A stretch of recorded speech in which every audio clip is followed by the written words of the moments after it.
Hi there, this is James Swanwick, and you're listening to the Alcohol Free Lifestyle Podcast, where you learn how to take back control over alcohol and live a life of health, wealth, love, and happiness. Hi, everyone. Welcome to another episode of the Alcohol Free Lifestyle Podcast.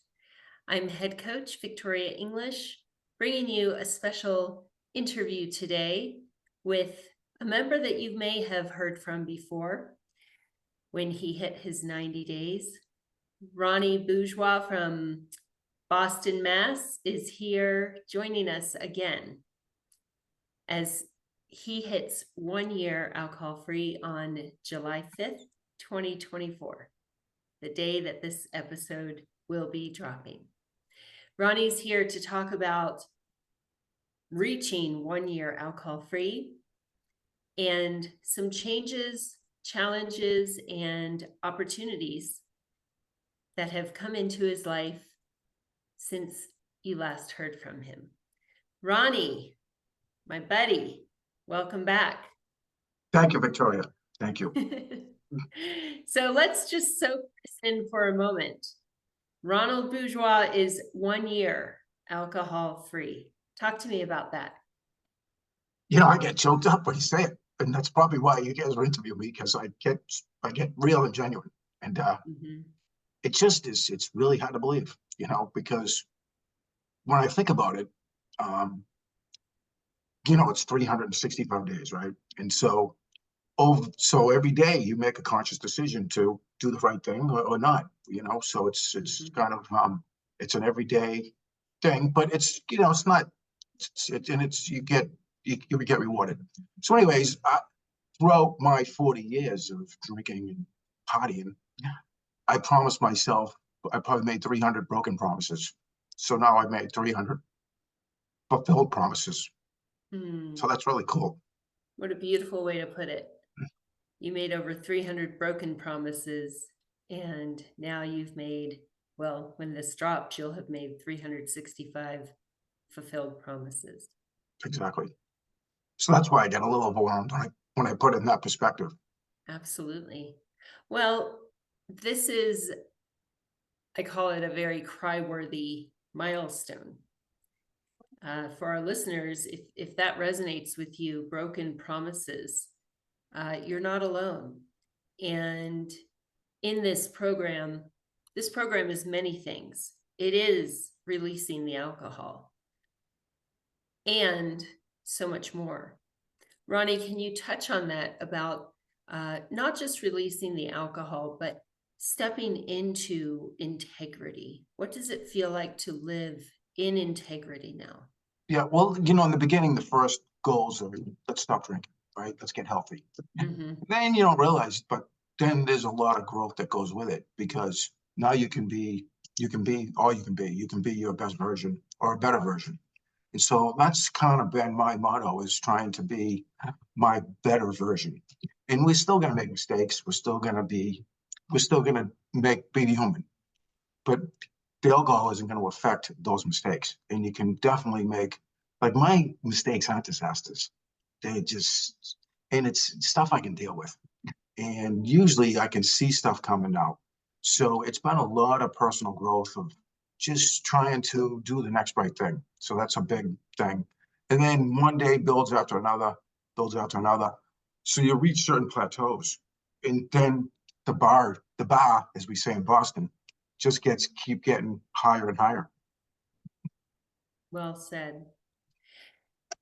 Yeah, a thing that we talk about in Project 90 and Beyond 90, which you have now completed, Ronnie is also entering into our next level program, which is leadership, is that we never say you can't drink.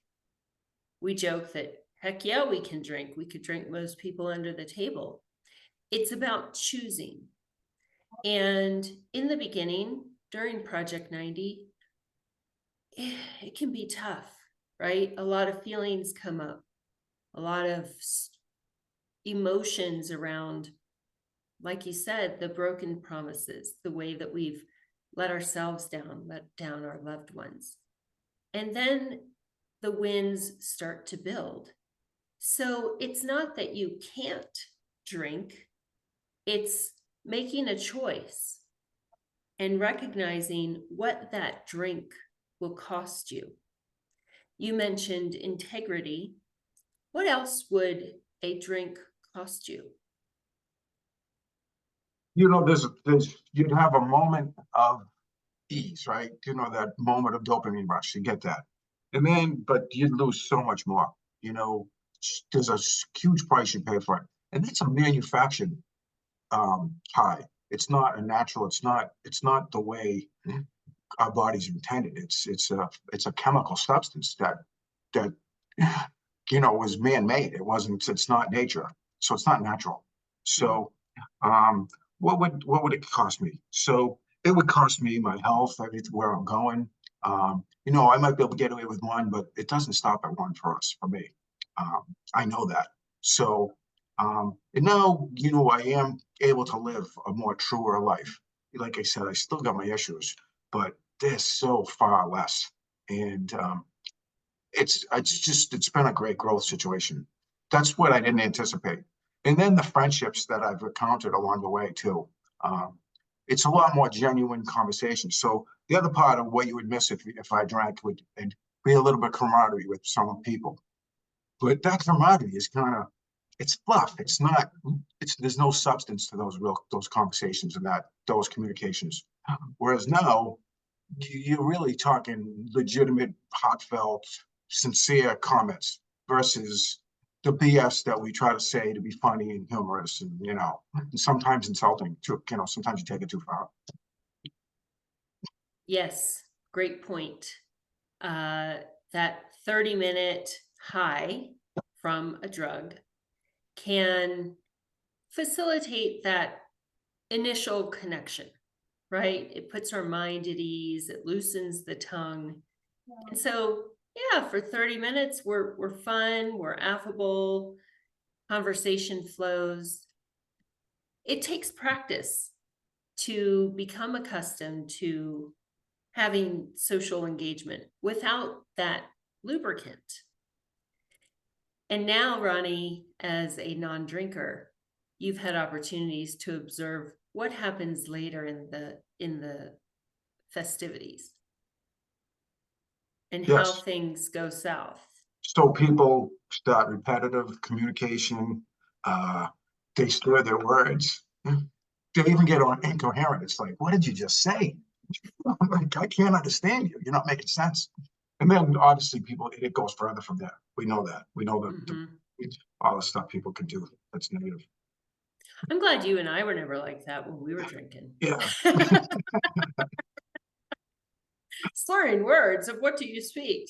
Or repetitive communication. No, I didn't say the same thing 10 times.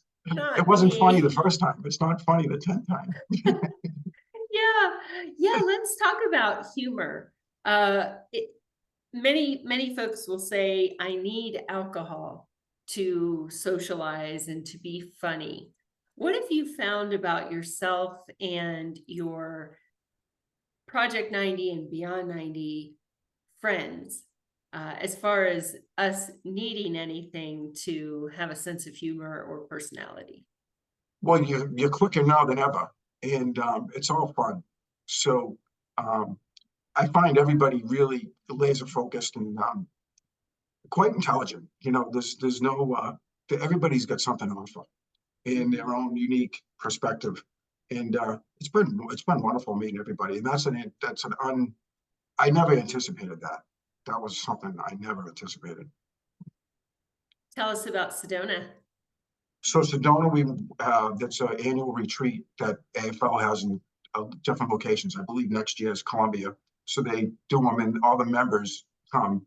And there was probably 50 of us or so in Sedona, and we all hiked, went to dinner. Some people danced and had fun some of the evenings, and then they had speakers during the day, and in the morning I actually did yoga.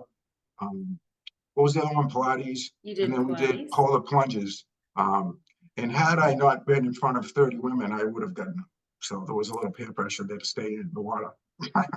The ego thing, chicks, it was part of to staying in. That was some good fun competition. Yeah. And if you're listening to this and that all sounds horrifying, believe me, it's a lot of fun. The movement, the yoga, the Pilates gets our bodies back in shape. We had some fun with it, kind of laughing at ourselves and one another, to see how we could and couldn't bend. And those cold plunges, it's a love-hate thing, isn't it? It was good. It was good. It was a badge of honor now at this point. Yes.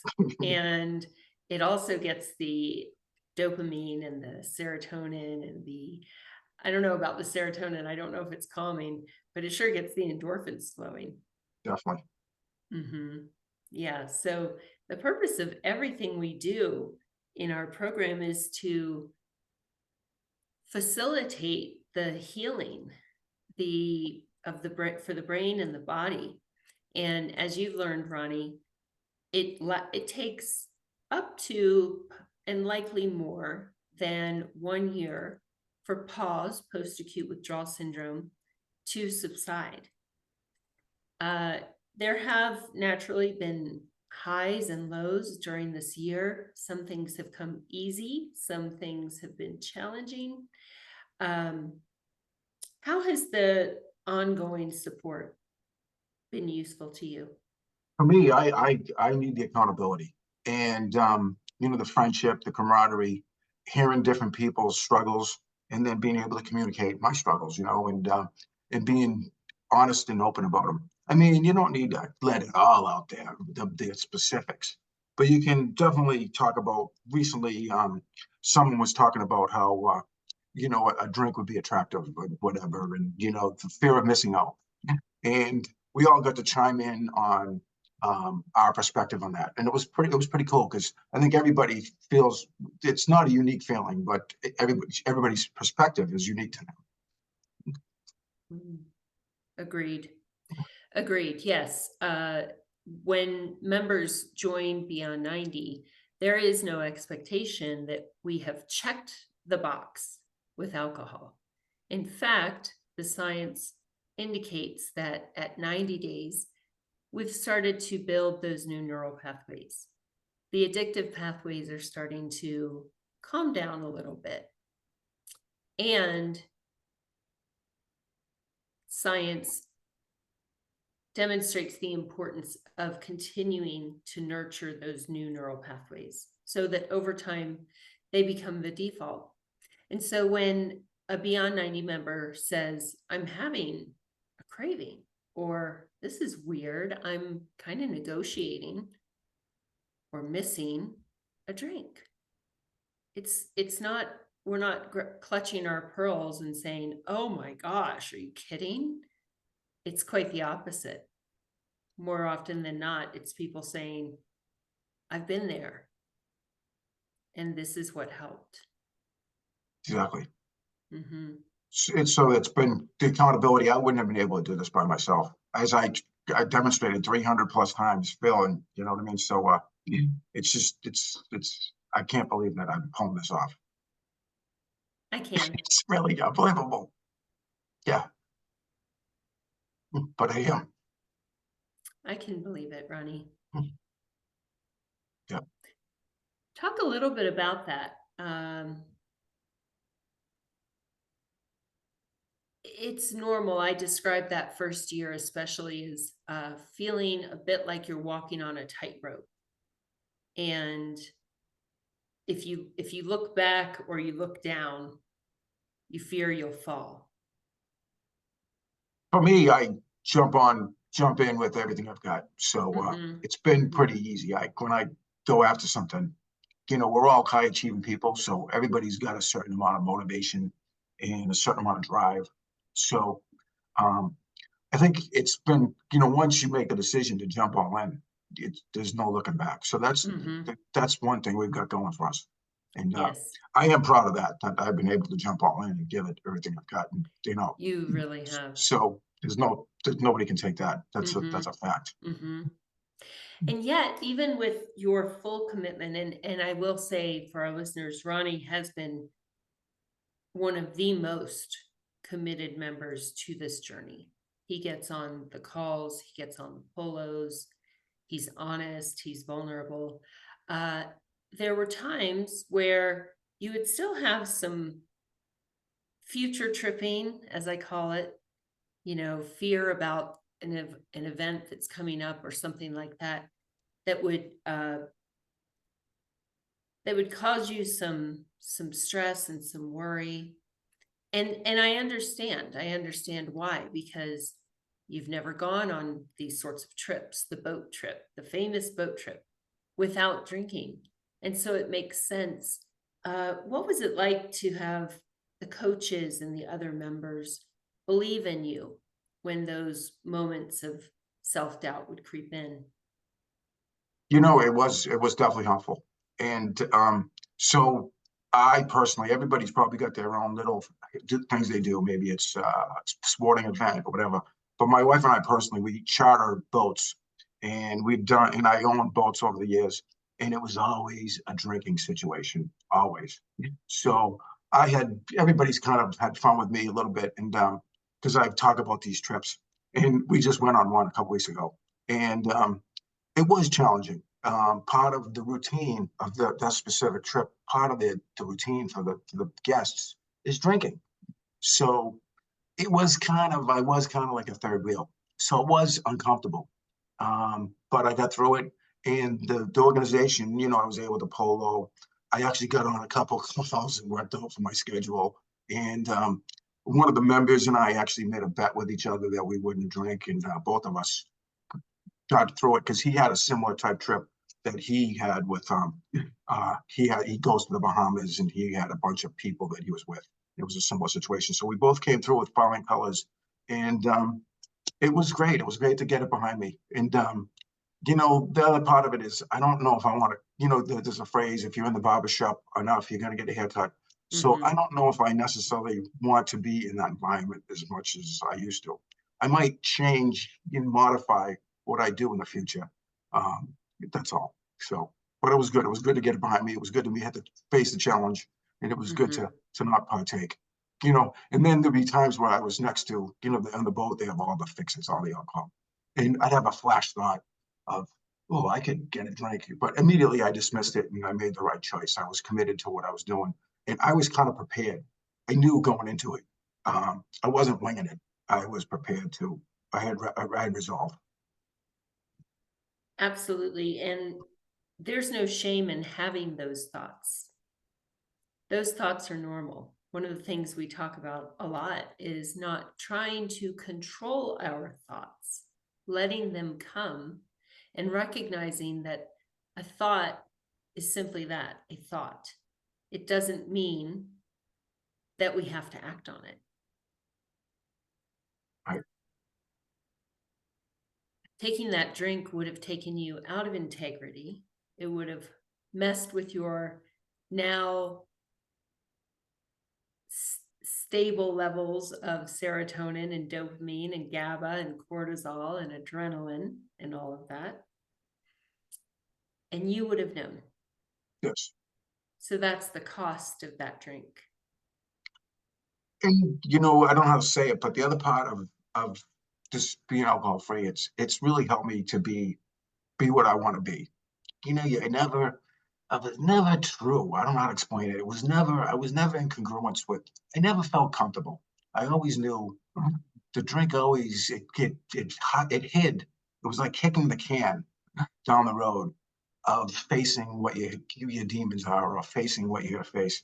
And it's been cool to be me, to be yourself.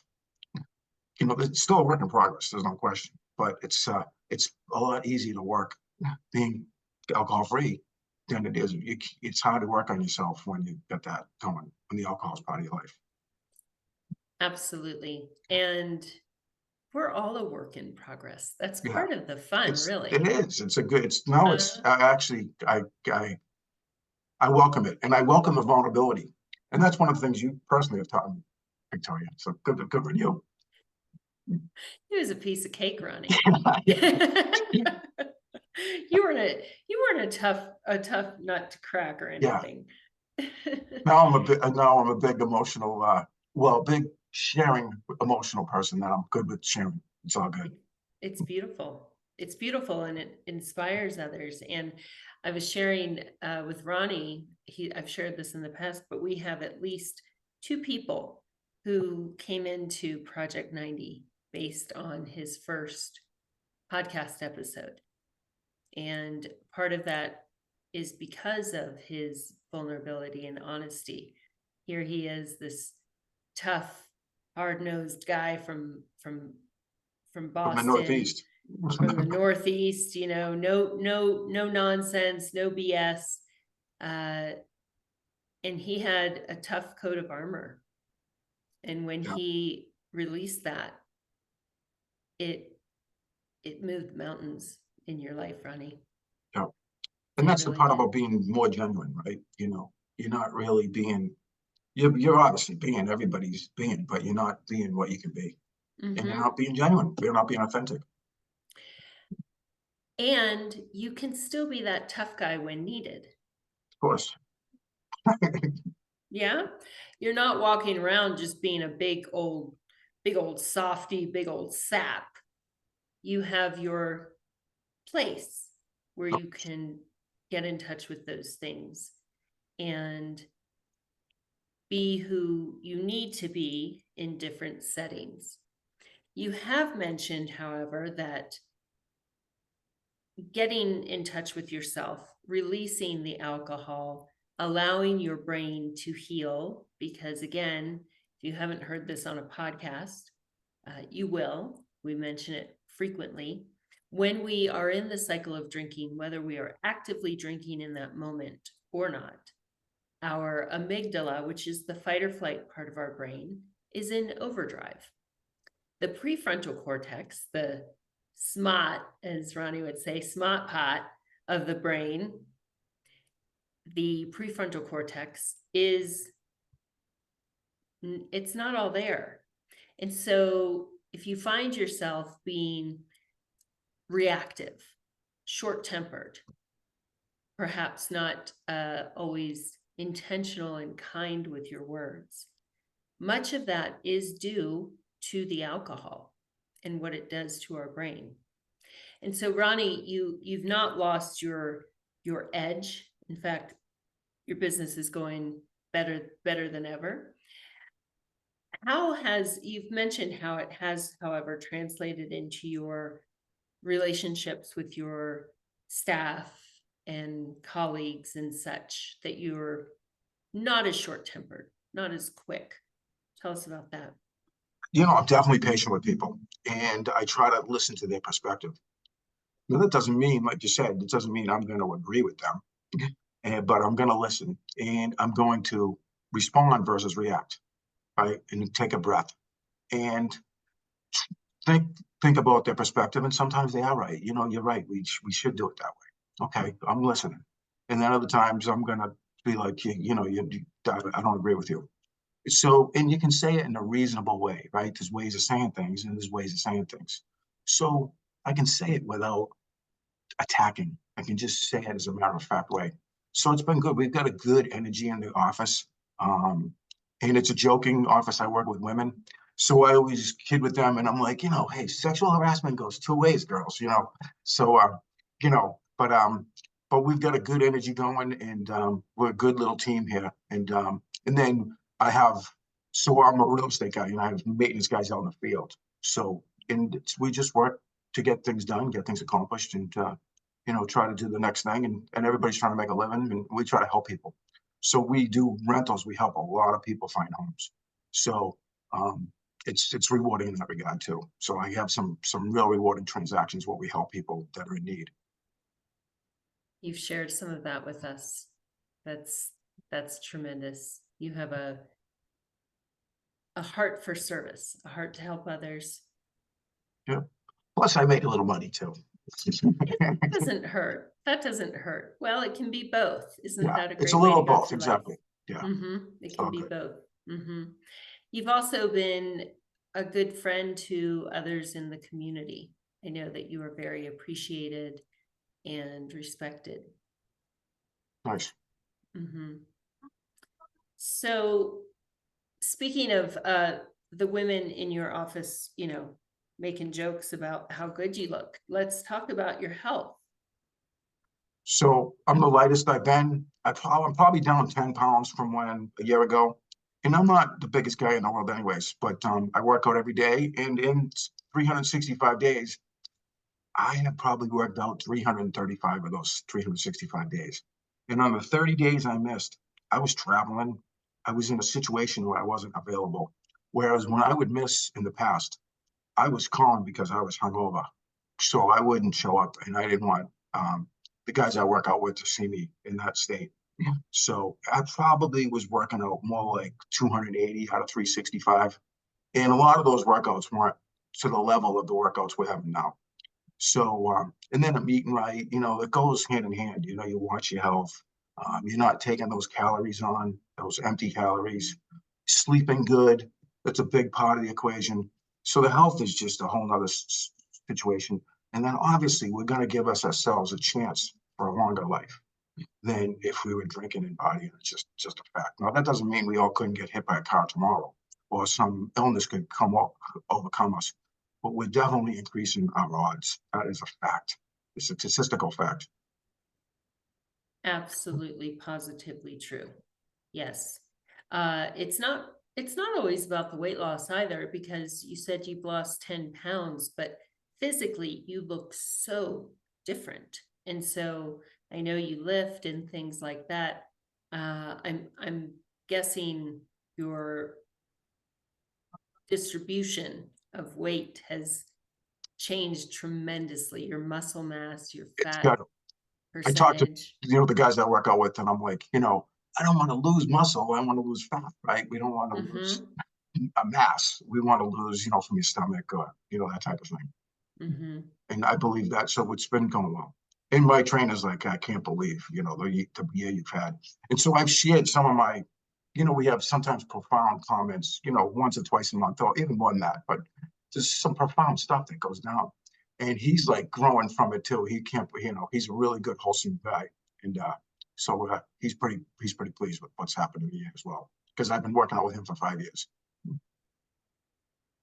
I can only imagine how much he celebrates your success. Yeah. And then we grow from each other. And that's the thing about being with the group of people. We all have something on fire. So I have a certain something that I give. Victoria's got something she gives, and the different members have all their different song that we all sing, right? We all have certain gifts. And it's nice to appreciate that and learn from it. Absolutely. Yes. We all learn from each other. I learned from you guys. You learn from each other. It's a beautiful energy that we create. Yeah. Let's talk about, now that you have completed 1 year alcohol free, you've gotten past the boat trip. Yeah. What's next? What do you get to dream about now? My main goal right now is to try to increase my relationships with people, or solidify them and create memories. Is kind of what I'm all about right now. So that's really where I'm at. And I do like a purpose, so I still want to work a little bit. I don't need to retire. I could be, I like to work. I need to stay busy, especially now that I have all this time from not drinking. And then I do a lot of self-help stuff that I enjoy doing. There's all kinds of, some stuff is boring, but some stuff is really fascinating and interesting. So you got to pick what you like. We all, some stuff is just that,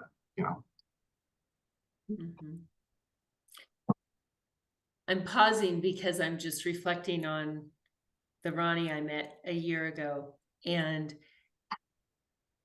if our listeners see our social media posts and things like that, certainly your income is very, very likely to increase when you stop drinking, because we work with high achievers, intelligent people, success-driven, goal-oriented folks. And yet you notice that Ronnie didn't bring that up.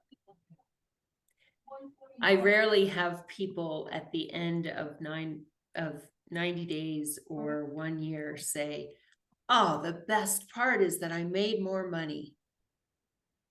People who come into this program, they know how to make a buck. They're going to make more bucks because they're operating on all cylinders. Their health is improving. Their mental health is improving. Relationships improve, self-esteem, all those things. So yeah, you'll make more money.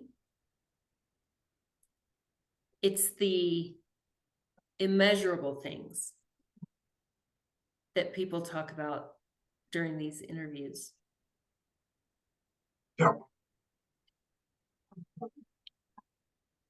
And when I first joined, I was like, do I want to spend this money? You know, and I really was pretty skeptical. And I'm all in now. It's been by far. There's no price tag you can put on this. It's just your health and your well-being, and to be able to beat the alcohol thing that was very difficult to beat. It's immeasurable. And if I can keep it going for the rest of my life, it's going to be completely immeasurable, which I plan on doing. But again, you can make a conscious decision every day to make the right choice. And I kind of feel I'm there. You know, I want to live the way I can and not take, we all have paths we can take. I want to take the better path and not the lesser path. I noticed that shift. So during the first 90 days, it might feel more like, today I'm making the decision to not drink. Now, as you continue on this path, it becomes more about, today I choose to be the best version of myself. It's not about, am I going to drink today? Am I not? It's not to say thoughts of alcohol won't enter your mind. But when you are focused on living the best version of your life that you can, alcohol doesn't enter the conversation. It might walk by and try to eavesdrop, but it doesn't really have a voice anymore.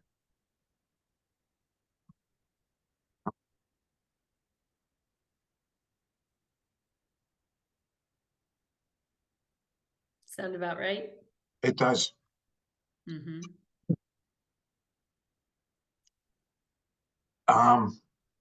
I'm just, you know, I can't believe it's a yeah. You know, it's just unbelievable. You know. So what would you say to some tough guy, maybe a Northeasterner, who's sitting there going, yeah, I don't know about this. Do I want to? I don't know. I mean, You know, we're all, every dollar counts, but this is a smart dollar. This is a smart investment, and not from a monetary standpoint, but into yourself. It really is. So, you know, if you want to keep living the shallow life, don't do it, right? And if you want to live a whole life, you know, become alcohol free. It's really, especially if you're a real partying and drinking crazy guy like we were, like I was. It was stupid.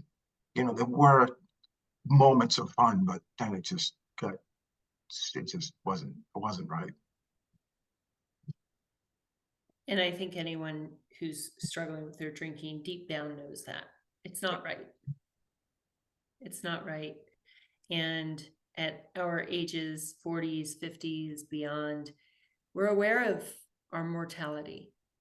And giving up alcohol gives you a vote in how many of the things go in your future. And that's what you've done, Ronnie. Thank you. Yep. AFL crushed it for me. You know, I'm grabbing my heart because it really was. It's just so thankful. And you got to, again, what I would say is you got to jump all in too. You can't just. So I used to joke too. I used to throw money at my problems, and I thought I could just, you know, buy my way out of this. And you got to. The money is part of it, but you really got to. You got to participate and jump in. You can't. It's not just a free ride. You got to participate and be active and want it and jump in. Mm-hmm. That's a good point. Well, look, drinking is work. Drinking is money. Drinking is lost opportunity. I mean, it's a lot of work to drink and try to perform in life and try to cover up the half-truths and the mistruths. It's a lot of work. That's a The lot of planning, work. the actual drinking, the recovery, the lies that you have to remember if you told lies. It's a lot of work. It is exhausting. So this is work, but it has a hell of a payoff. Yeah. Yeah. Well, thank you, Ronnie. And to take us out, I want you to say those words that I love to hear from you. The wicked. It's wicked sober.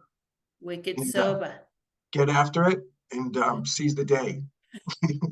I love Seize it. this opportunity. All right. Thank you, Ronnie. And we'll probably hear from you again in 1 year when we celebrate year 2. Let's go. Thank you, All Victoria. right. Thanks, Echo. You guys crush it. Thank you, Ronnie. So if this resonates with you, go ahead, do what Ronnie did. Hop on that free discovery call. It's 15 minutes. We may not be the right fit for you, but what if we are? Don't you want to find out? Go ahead and book your call. You'll speak with one of our outstanding coaches, and you guys can have a chat and make a decision together about what might be right for you. Until next time, take good care and have an awesome day.